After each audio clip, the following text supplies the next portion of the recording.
आवरून धावायचं. नशिबानं ट्रेन मिळाली तर वेळेत ऑफिस गाठता येतं.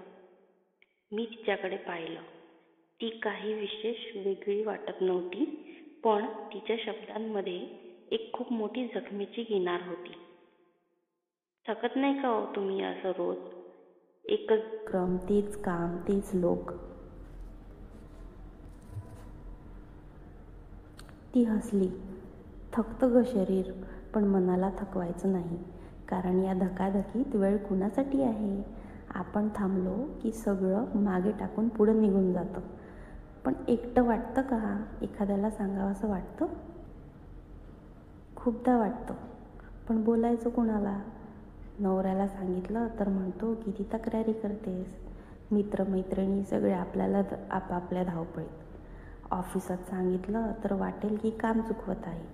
म्हणून मी स्वतःशीच बोलते. आणि ही लोकल हीच माझी ऐकणारी सखी झाली आहे. मी थक्क झाले. मी रोज लोकलने जाते, पण आज पहिल्यांदा त्या ट्रेनच्या खऱ्या प्रवासीचं मन ऐकत होते. ती पुढे म्हणाली, कधी ट्रेनमध्ये कुणाशी जोरात भांडण होतं, तर कधी कोणीतरी गोड बोलून दिवस छान जातो. कोणीतरी पायावर चुकून पाय ठेवतो, तरी त्याची सॉरी खरंच वाटतं.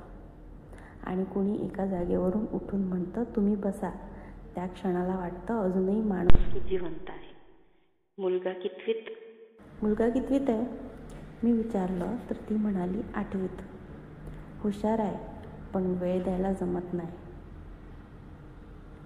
संध्याकाळी ऑफिसवरून आली की पुन्हा स्वयंपाक, भांडी, कपडे. तो म्हणतो, आई तू फक्त मोबाईलवर टाईम टेबल पाठवतेस, पण माझं मन कोण समजून घेईल? आणि मला खूप वाईट वाटतं. मग काय करता? काहीच नाही. फक्त त्याच्या डोक्यावरून हात फिरवते आणि म्हणते, आईला माफ कर बेटा. आईसुद्धा शिकते.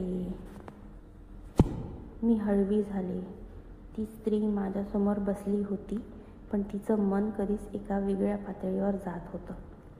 ती केवळ एक आई, पत्नी, कर्मचारी नव्हती. ती एक चालता बोलता कविताच होती. तुम्ही कधी स्वतःसाठी वेळ काढता का? सांगा ना. वेळ कसा काढायचा? सकाळपासून रात्रीपर्यंत दुसऱ्यांसाठी धावते. कधी कधी वाटतं की एक दिवस फक्त माझ्यासाठी असावा. मी कुठेही जाऊ नये, फोन बंद ठेवावा, स्वयंपाक न करता झोपून राहावं. पण ते फक्त स्वप्न असतं, कारण माझं थांबणं म्हणजे सगळ्यांचं थांबणं. मी मनातल्या मनात तिला वाकून नमस्कार केला. त्या एका क्षणात ती मला एक खूप